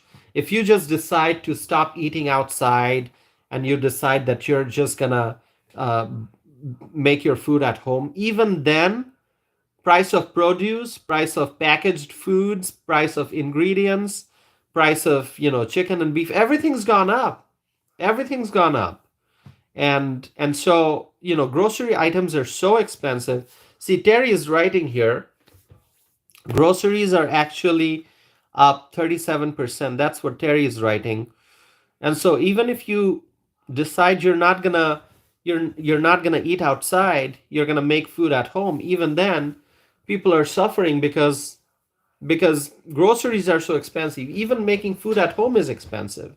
It's unbelievable. Rent, housing, utilities, exactly. Rent is going up, housing is becoming unaffordable, utilities are going up. And Terry writes, now old Joe wants truckers to use electric trucks. I mean, electric trucks. Oh my God, Terry, I'm gonna talk for another half hour just on this push for green energy. It is ridiculous. No, I'm not gonna do that today. But it's just ridiculous. Once again, that's an example of the government poking its nose in the free market. I mean, I've got nothing against electric vehicles. People want to buy electric vehicles, go buy electric vehicles. But the government should not be pushing people in one direction versus another. Why should government push people towards electric vehicles? Why should government incentivize electric vehicles? Why should government penalize gas vehicles. That does not make sense, but that's the Biden administration. That's what they do. Um, Pamela writes, Arletta, yes, my friend, and going up. Prices going up. Prices just keep going up and up and up and up. This is sad. What's going on in the country? What's going on in society? It is unbelievable. It is unbelievable. Um, anyway, my friends, I just want to request one thing. I want to request all of you to spread information about my YouTube channel to at least two other people. You know, think about two other people, and just tell them about my channel. If you want to help me grow my channel, this is what you can do for me. Please, just, think about a coworker, think about a friend or a neighbor or somebody you just came across who's like-minded, and just mention to them, hey, check out this channel. There's a guy named Tosifanam, and he does live streams, and he also publishes videos. He's got a podcast. And give them my name and ask them to check out my channel. If you do that, I would really appreciate it. You don't have to do that with a whole lot of people. Just find each of you, if you could find two individuals and mention my channel to them, I would appreciate it. I want to grow the size of this community. I want to connect with more people. And I want more people to join the live stream. I want this live stream to bring more, people, like-minded people, and perhaps also people who disagree with the views we are sharing. If there are other people out there who are liberal minded and they don't believe the things that we believe, don't worry, just share the information about my channel with them. And if they want to tune in and debate, I'm fine with it. I live in Dane County, Wisconsin. Dane County is one of the most liberal counties, obviously in the state, but perhaps even in the country. And I am never afraid of having a dialogue or a debate or a conversation in a very decent manner. Obviously, it's about sharing of ideas. It's about hearing. Okay, tell me what you disagree. Tell me why you disagree with me, and I'll give you my response. So I'm always open to having conversations. So whether you find like-minded conservatives or you find liberals who have different political views, share information about my channel with them. Ask them to check it out and help me grow my channel. Now, if you want to find me 10 more people, that's great. But I'm just asking two more people. Each of you, if you could just mention about my channel to two more people, that'd be great. So thank you. It's just a humble request. Please consider it. Thank you. Terry writes, I share to my Facebook groups. Thank you, Terry. Thank you so much. I will. Thank you so much, Pamela. Thumbs up. Thumbs up, Pamela. Susan writes, you got it. Thank you so much, Susan. Get me more like-minded or, people who would disagree with me. Just bring more people to the conversation and let's grow the size of this community.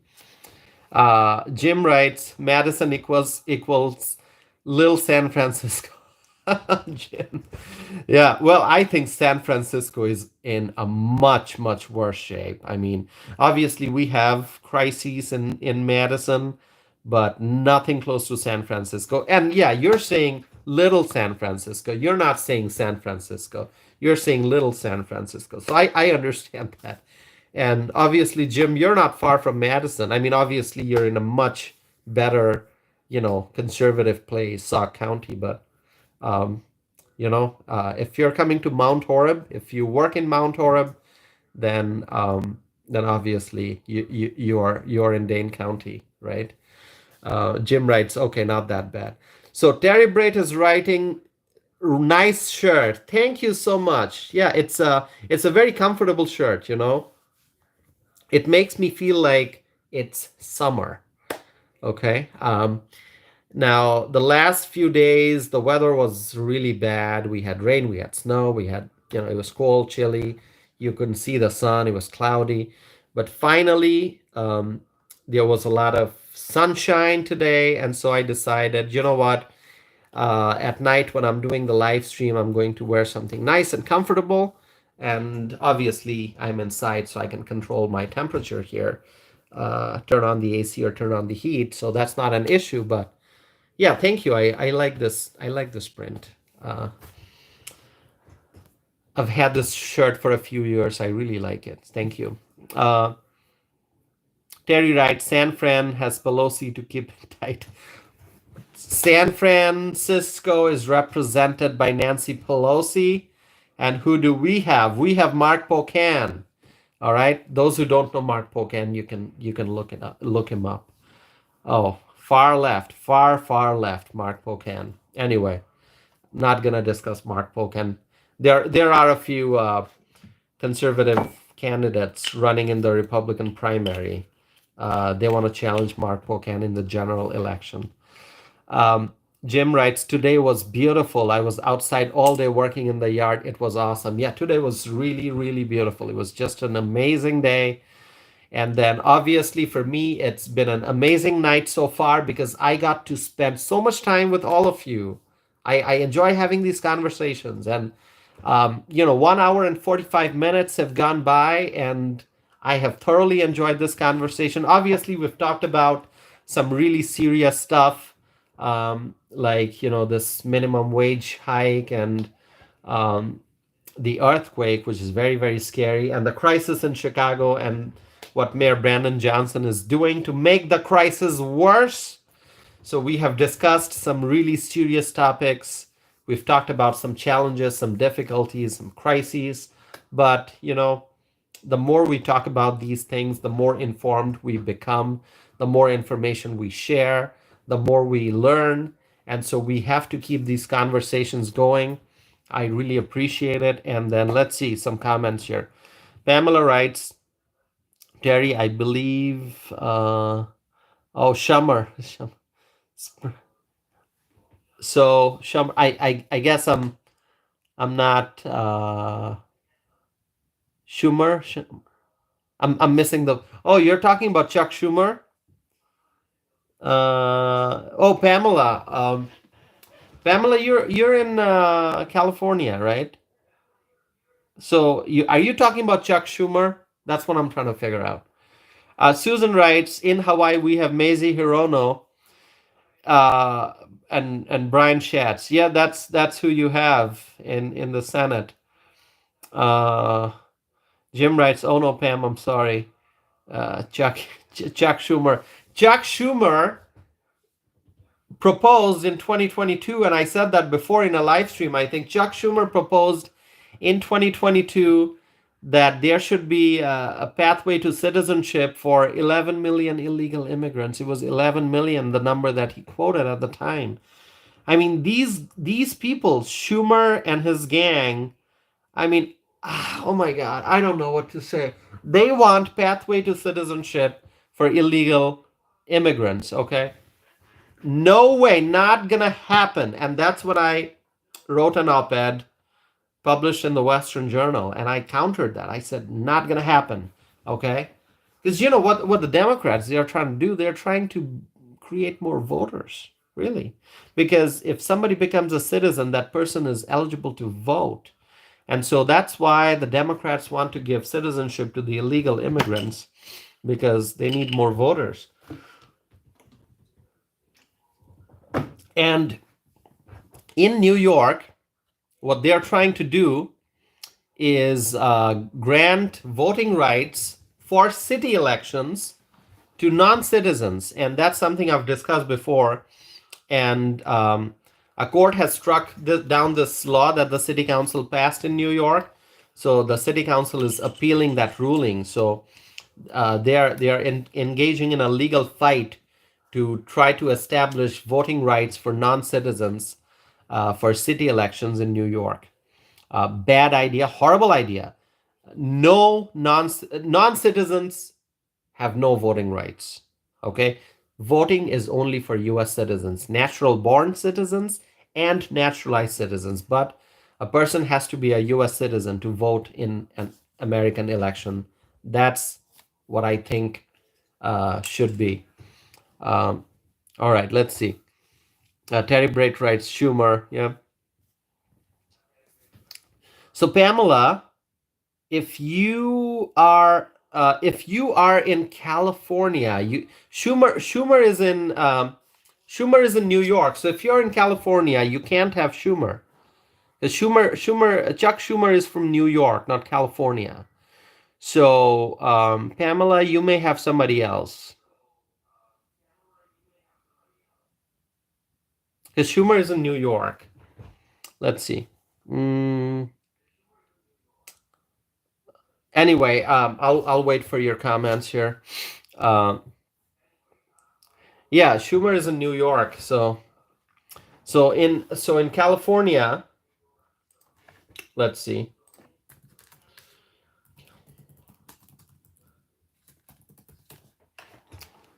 Yeah, in California you have Alex Padilla and LaFonza Butler.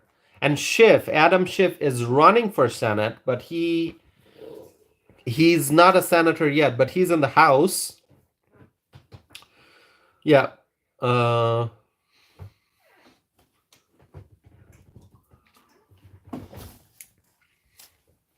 let's see. So Jim is writing about naturalization. I'm a naturalized US citizen, a proud naturalized US citizen, so I obviously understand the path to nationalization, and that's how it should be. And Jim, let me tell you one thing, something that I've mentioned before in my live stream and in podcast episodes. Every year, approximately a million, usually more than a million, foreign nationals get the permanent residency to live and work in the United States. So these are individuals who are doing it legally, who are coming into the country legally.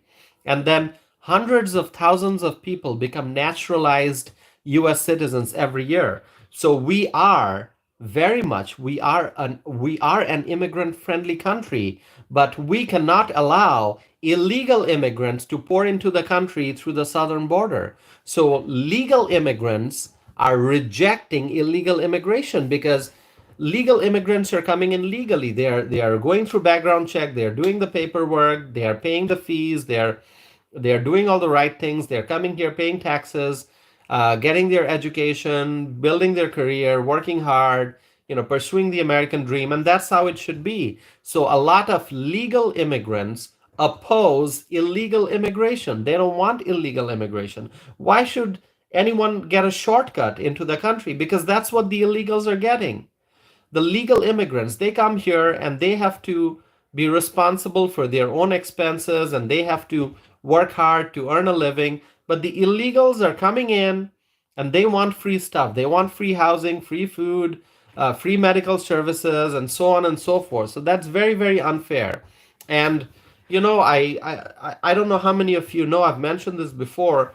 I was back in June of 2023. I was invited to be a guest on Fox and Friends for a live interview. So I did an interview on Fox, and one of the things I said was, in the United States, unfortunately, right now there are two pathways to come into the country: one legal and one illegal. And there should be only one pathway, the legal pathway. The illegal pathway to enter the US should not exist. We want only the legal pathway so that people can come in legally and they can pursue the American dream. So, all right. Jim writes, yep, the American system. Yeah, you're talking about the American system here. Yeah, there should be no pathway to citizenship for illegal immigrants. Illegals should have no pathway to citizenship. We only want the legal pathway. All right, my friends. Terry writes, oh no, it's Adam Schiff. He's in California. Yeah, Adam Schiff is California. I think he's from Burbank, right? Adam Schiff? Adam Schiff. So Adam Schiff is the congressman from Burbank, right? Burbank. Let's see. Is that where he's from? Let's see. I think he's from Burbank. Anyway, so yeah, Pamela, you may have Adam Schiff as your congressman, and now he's running for Senate. I hope he loses the Senate race. I hope Steve Garvey, the GOP candidate, wins. You know, it's time for California to have a Republican U.S. senator. So I hope Garvey defeats Adam Schiff. Let's see. Mm, okay. Anyway, my friends, we're getting close to the 2 hour time mark. So I may end this live stream right at around 2 hour time mark. So we still have a few minutes to go. And Schiff, Adam Schiff, you know, if he is elected a U.S. senator in California, oh my God, it's gonna be horrible.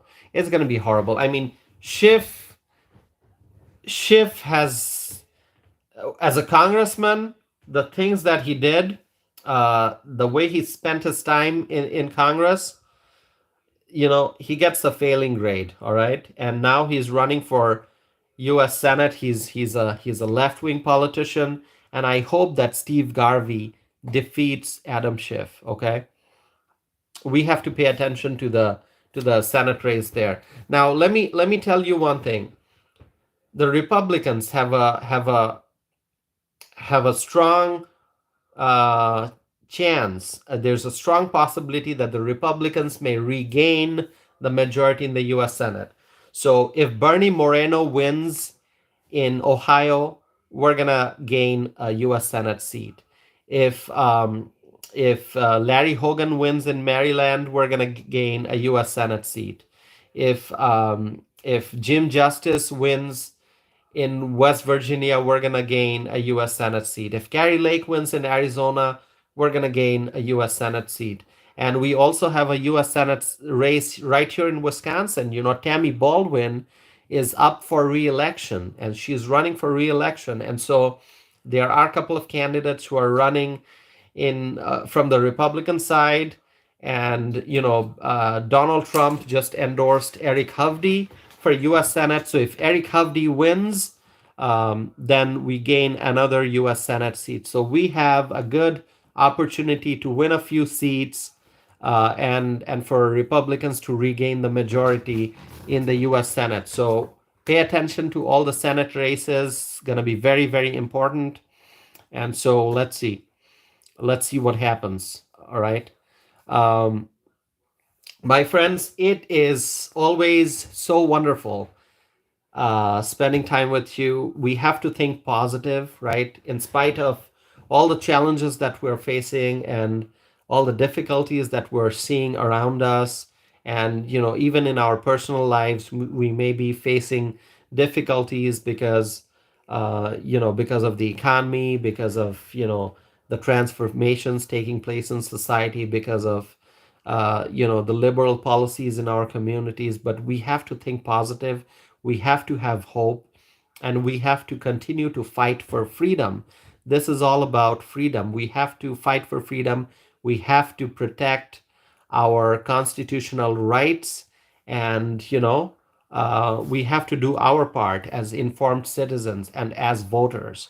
And so, I'm looking forward to voting in the August primary here in Wisconsin. I'm looking forward to voting in the general election in November of 2024. And so, make your voices heard, go vote, and also be vocal in your everyday conversations. Talk to people about the issues and about the solutions that we need. So thank you so much. Jim writes, yeah, be positive, get up, praise God, be awesome, be American. Exactly, Jim.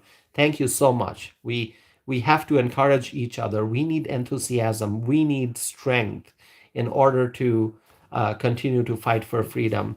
So, Jim, thank you so much, Jim. And thank you so much to my friend Terry for tuning in from South Dakota.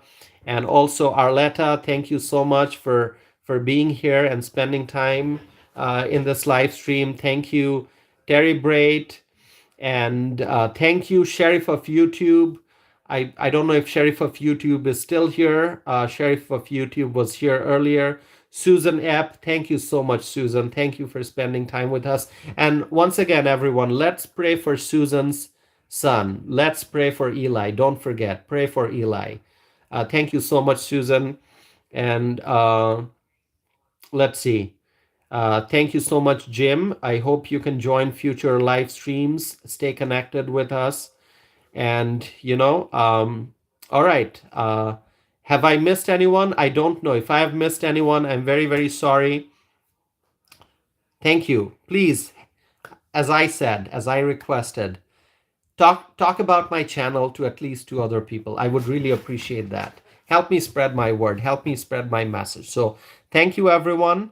Good night. And I will be back again with more videos and more live stream. Please stay connected with me. Have a wonderful, wonderful night, my friends. Thank you so much. Good night.